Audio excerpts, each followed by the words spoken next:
Hey you guys, welcome back to my channel. So in today's video I am going to be sharing all about my Big 4 public accounting experience. So if you are interested in that, go ahead and give this video a big thumbs up. And if you have not yet subscribed to my channel, I would really love for you to subscribe to my channel. It would really make me happy. So please go ahead, click that subscribe button, and let's go ahead and get started with the video. So quick background, if you are new to my channel, I am a former public accountant and I started my career off at one of the Big 4 firms. And that's kind of how I got started here on YouTube, by just documenting my journey in public accounting, showing you guys like my first weeks in public accounting and just taking you guys through my career journey thus far. So I started back in 2016, 2017 with an internship, and I'm just gonna kind of detail my general experience. I'm not going to talk about it too much because I have lots of videos here. Go ahead and check out my playlist. I'm going to have it up in the cards as well as in the description box for you guys to check out, where you guys can see my very first weeks in public accounting and just see how far I have come. So yeah. Alright you guys, so I guess backing up into when I first got my internship, I went through the career fair and all of that at my school. I graduated from Penn State University, and at my school they had a lot of recruiting events with a lot of the Big 4 firms. And honestly speaking, my going into Big 4 was really a testimony of God's goodness in my life at the time, because I have no recollection of me applying to any Big 4 firms, because I always thought that I didn't have the grades for it and that why would they want to choose me,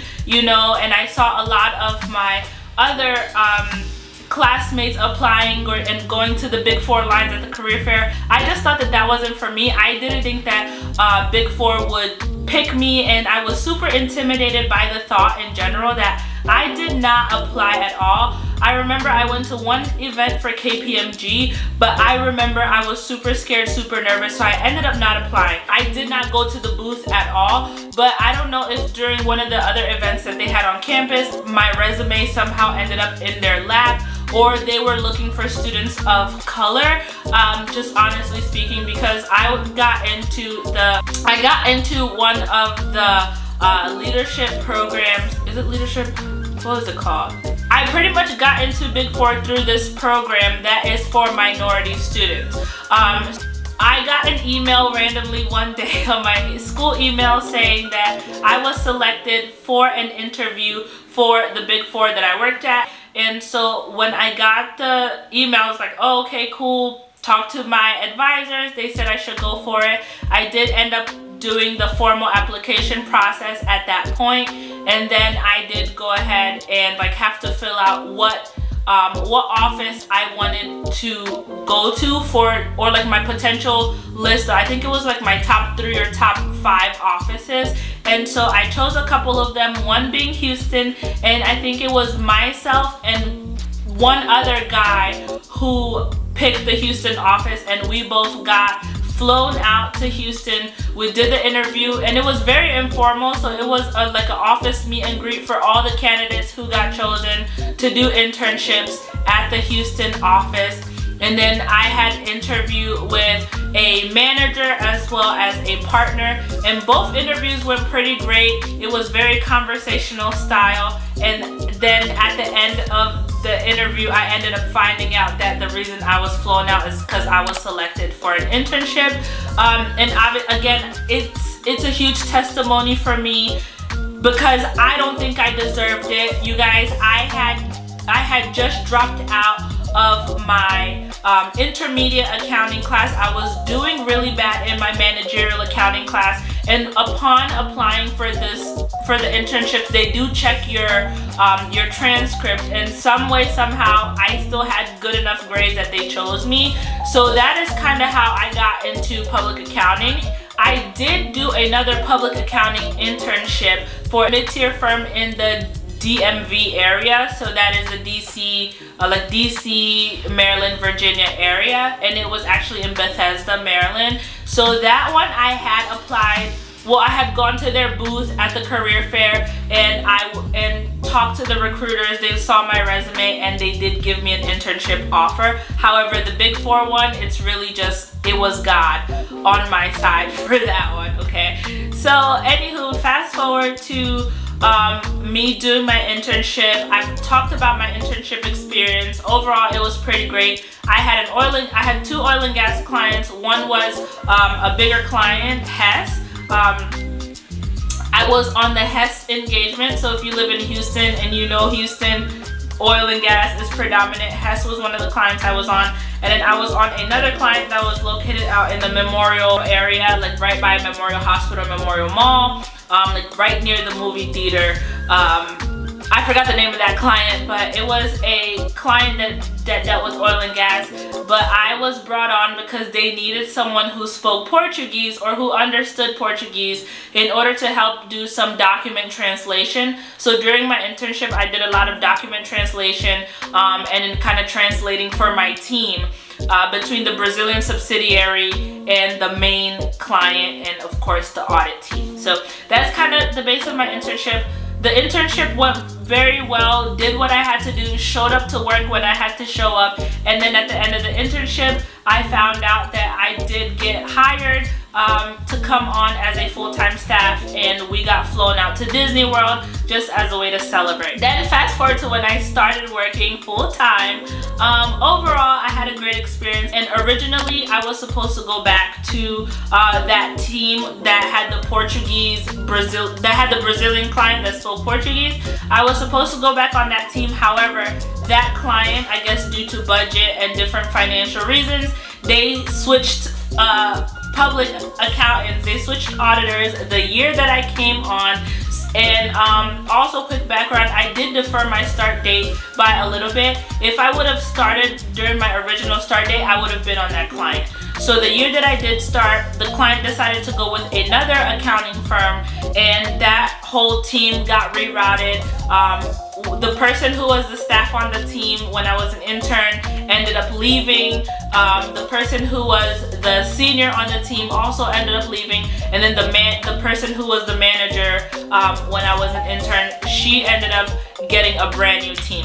So with that, I got reassigned to different clients, and during my time, I was the intern who kind of floated around a lot. So I had my set client, but that didn't start until the end of the year.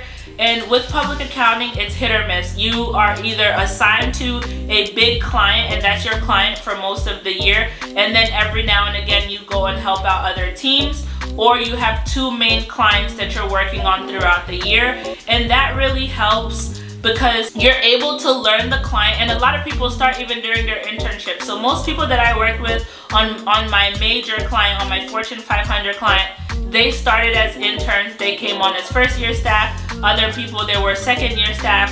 Some were seniors still on that same client. But it really helps with just learning all that there is to know about the client. And it also helps with like learning the job and learning the audit procedures, what it is that you need to do. So that is something that I love about Big 4, is that they try to keep you consistent with a client.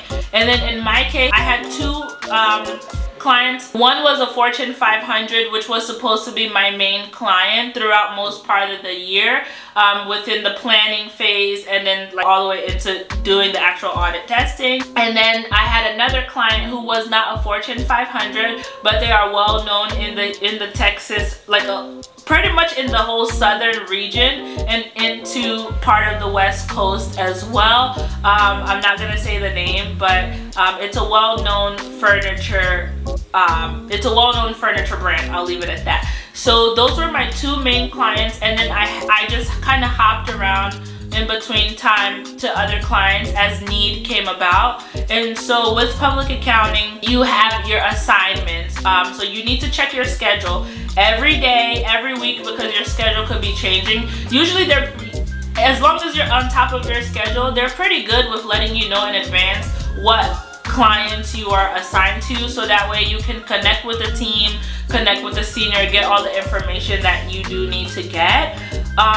So I got bounced around a lot because in the beginning, like, there were just a lot of need for a staff one, and I was it, you know, I was available. And I had also checked off that they could bounce me around. That's something that I asked for because I wanted to be exposed to as many different industries as possible in order for me to figure out what industry I really wanted to do. And since then, I have now figured out which industries I do like. That's kind of the spiel in terms of like client assignments and stuff, but most people usually have 2 clients that they're really working on throughout the year.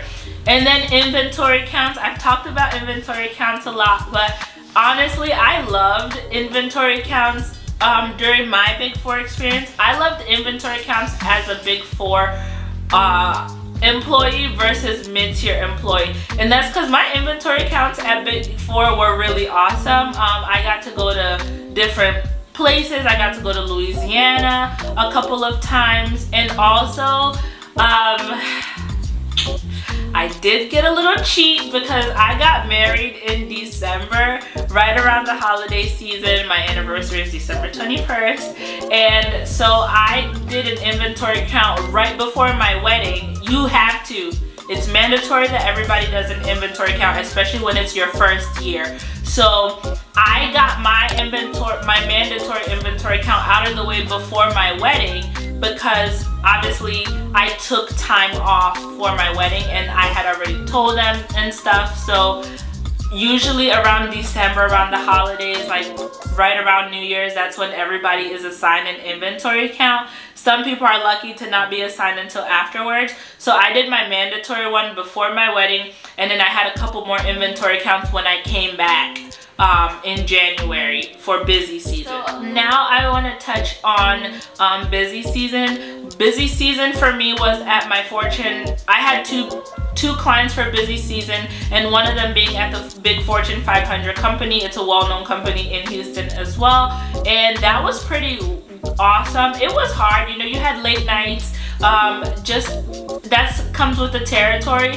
However, one thing that I really loved was the team dynamic, starting from the partners all the way to the interns. Everybody worked really well together.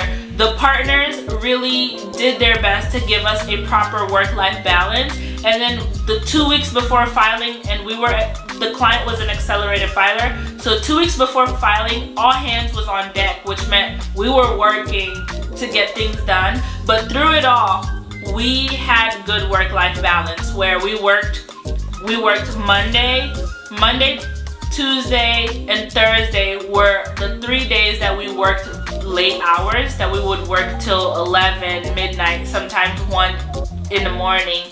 But then Wednesday at 6 o'clock, it was a rule. Wednesday at 6 o'clock, everyone got off. If you wanted to work late, that was on you, but everybody got off at 6 p.m. on Wednesdays. And then on Thursdays, we would do a game night. So Thursdays, we had dinner every night, obviously, but we would take about an hour to an hour and a half while eating dinner to play games, just to really help our team morale. And it was awesome because the partners played, it was the partners, the senior managers, the managers, everyone was in the room, and we would have fun playing games, decompressing, sharing stories, you know. That was something that I truly appreciated about that team because I felt very connected. And like I truly honestly enjoy that experience. If every team could be like that for busy season, then I think being in audit would make it worthwhile for many of us. It truly helped me a lot. Obviously there was hard days, again, like I said, there was days working late nights, but overall it was a good experience. And something that I had to do is set certain boundaries with my team. So as a Christian, I was very involved at the church that I was attending, and at the time I was really like trying to grow my faith in the Lord, so I wanted to go to different church activities. So I had to work around that with my team, where sometimes like Saturdays we would work.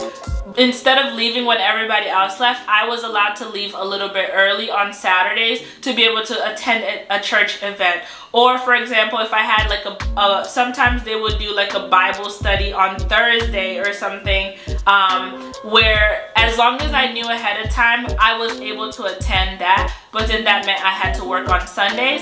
And then when it got to the point that we were working on Sundays, it worked out perfectly because instead of me going to church in the morning, I just went to an evening service. Or if I would go to church in the morning, then I would work from like 12 to 5 p.m. I was allowed to work from home.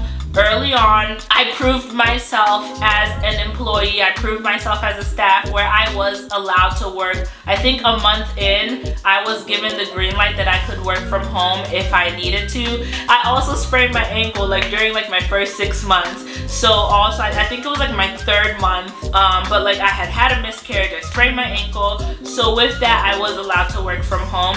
And obviously, as long as you are actually working from home, you're doing your job, no one really cares. And then I had moments that I was unassigned. When you are unassigned, that's usually where you should be working on your CPE credits, any trainings that they assign to you, or trying to figure out, like, or you should be reaching out to schedulers or to different seniors or teams you worked with in the past, saying that, hey, I'm unassigned this week, do you guys need help? So that's kind of how the unassignment period works. Let me know if you guys want me to go more in depth on that, but that's about it. Overall, I had a very great experience at the Big 4. I'm not gonna lie. It's, I know everybody has their own feelings about it, but and I know I've done like the truth about the Big 4 video. However, I had an awesome experience. I will say it again, and if I could go back, I would. And I think it has to do with the team and the location. Everyone's experience is different, but my experience with the Houston team and the Houston staff, like, it was amazing. We would do like town halls. We would do like team, I forgot what they were called, but essentially, if you had clients in similar areas or in similar mile radius, you had a little, like, it was like your core team essentially. So, and we would meet once a month. Like we would do like a brewery tours. We would go to restaurant, and that was just kind of a time for you to meet other people, connect with other people, and see other people in your starting class as well. So that was really awesome. We did town halls where it was our chance as employees to kind of speak up and also to hear. When you're first year staff, you're really learning, like, okay, what's everybody talking about, you know? I think the Houston team did a great job with like boosting team morale. People still left, obviously, but overall, I didn't have a negative experience. There were bad days. I have dealt with like some unpleasant people on my team, but overall I really enjoyed it. Also, let me just explain something quickly. So this portion has nothing to do with the Big 4, but I did have a miscarriage early on in my career when I started.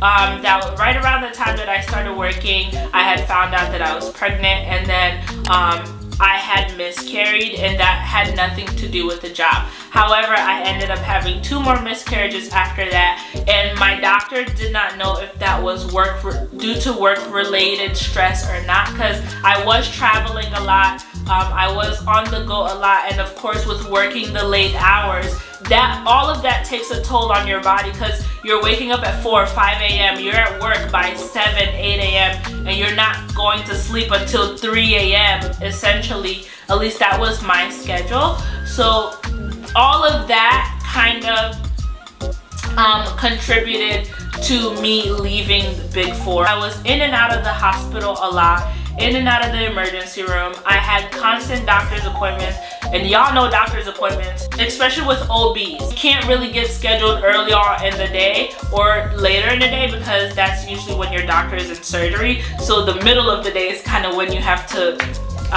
go. And with that and the pace of the work and everything that was just happening, I had to step away. Because we didn't know if it was work-related stresses. We didn't know what was causing my miscarriages, and all the constant appointments and going in and out of the hospital. Upon my doctor's recommendation, she was like, try to find something that's maybe a little less stressful, because at that point I knew I would start some kind of treatment or something. So yeah, that's what happens. However, if that wasn't the case, like if we hadn't gone through like the miscarriages and all the health issues I was going through, I would have stayed at the Big 4, I'm pretty sure, until today. Just because I truly enjoyed the experience. I enjoyed all the connections, the networks. I really enjoyed that early on. At least for me, my experience was I felt valued. I felt like I was a part of an actual team, you know. So I didn't feel like just another employee. I was able to network and connect with people. And also, this is my personality. I'm somebody who's outgoing. I like to meet people. I like to get into the thick of things. And so that was my motto going in, and I enjoyed it. The audit, the work itself, it's routine. You learn, you get used to it. But I like the trainings as well. The trainings were very helpful. Overall, if I had questions, I could just go and ask. Somebody would answer it for me. Somebody would be willing to sit with me and walk me through processes for me to really understand things. So that I really truly appreciated that experience. Audit is audit. The work is the work, but it's all about the people that you work with, and that I think is what makes the real difference, that makes or breaks your experience. For all my engagements, I didn't feel like I was outside of a clique, that there was cliques and then I was on the outside of it. It happens. I've heard people's stories about it, but I didn't feel like that. Everybody was always super welcoming. I never felt like I didn't belong. I felt like genuinely I made connections with people. I didn't have any issues with anyone, and I got very good reviews. After my busy season engagements, I got very good reviews. Even my mid-season reviews were all very positive. Everybody had great things to say. Nobody said anything negative. Obviously, I had things to improve upon, because we all do, but I never got bad feedback during my time.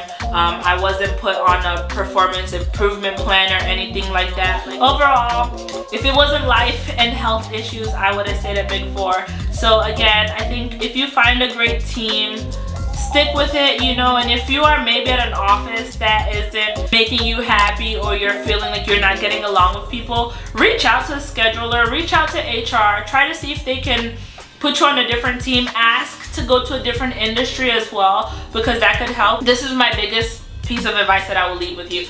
If you are willing to move, please do. Because you might work for the New York office and hate it, but then you might go to the Dallas office and you love it. I highly recommend, if you can move. And usually with need, like they would appreciate it. Especially like reach out to HR and say, hey, is there an office that's in need of people? Or like, hey, I'm looking to relocate. You make enough salary that you can relocate, you'll be fine. And if they need people, they will relocate you. So take advantage of that, because again, sometimes it's just about finding the right team in the right location. Like, that's one reason I love Houston. My work experience in Houston and both places I worked at were truly amazing. In Texas overall, I had the best work experience in Texas, guys. Like, I love Texas. If God allows us to move back, we sure will, because we love Texas. People were real there. People were very real, but then again, the environment was just different. I don't know, at least for me, I truly enjoyed working down in Texas. And so yeah, that's a little bit about my Big 4 experience. I hope you guys enjoyed this video and found it helpful. I have tons of other videos giving you guys more in-depth advice. Go ahead and check out those playlists. Go ahead and check out some of my vlogs to see baby Nicole when she started off in public accounting. Don't forget to subscribe. Give this video a big thumbs up. Please comment in the comment section. It would really help me out, and it'll also help YouTube push my video out to more accountants or those trying to get into accounting. You can leave a heart, you can leave a smiley face, it doesn't matter. Just comment something. I would really appreciate it, and I will see you guys in my next video.